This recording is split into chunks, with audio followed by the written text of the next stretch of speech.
2014, it was our sixth field season looking for HMS Erebus and HMS Terror, the two ships of the ill-fated Sir John Franklin expedition, which departed England in 1845 with high hopes of finally identifying an elusive passage through the northwest, what's now the Canadian Arctic Archipelago, the northwest passage from Europe to the far east.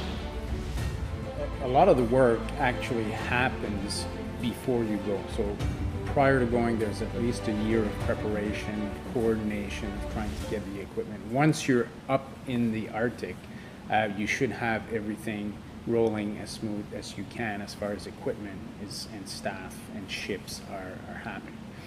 So preparation is key. Now, once you go up to the Arctic, I guess the excitement builds because you've finally prepared for so long, and then you're finally there to start the work.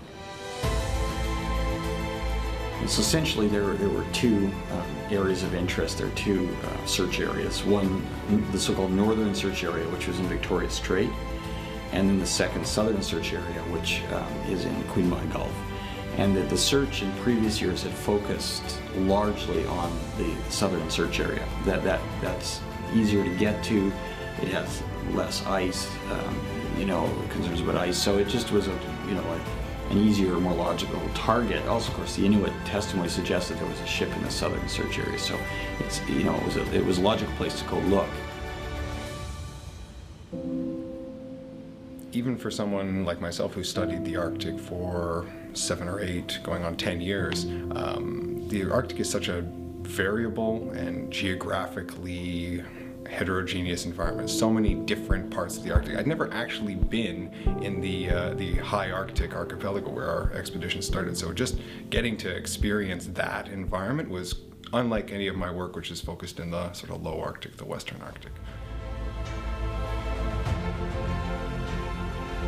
It was my first time being in the southern part of the Arctic and my first time going through the Northwest Passage, as well as being on a ship.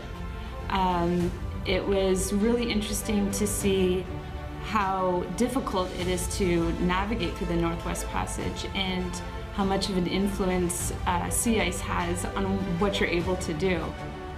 The Canadian Arctic is a very challenging environment. It's one of the most inaccessible and remote places in the world.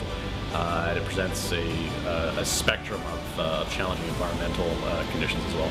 You have to be able to adjust and change on the fly all the time. So basically conditions change quickly. So you have to adapt. You basically get up in the morning and see what nature throws at you, and then you go with that. So if everything is prepared, then you just face the conditions and try to make the best out of those conditions. Well, I mean, the biggest problem was the ice. The ice really pushed us to the brink. There was a lot of stress associated with that. We kept it playing this sort of cat and mouse game, trying to find an opening in the ice where we could actually do some survey work, and then just as we deploy the AUV that we had with us, which was provided by Defence Research Development Canada. It's just an amazing piece of technology. We just get it deployed, and then the winds would start to shift and the ice would start to move, and then we'd have to get it out after a few hours. So it was a real sort of, it caused a lot of stress, and that stress I think filtered through a little bit into the whole expedition. That we,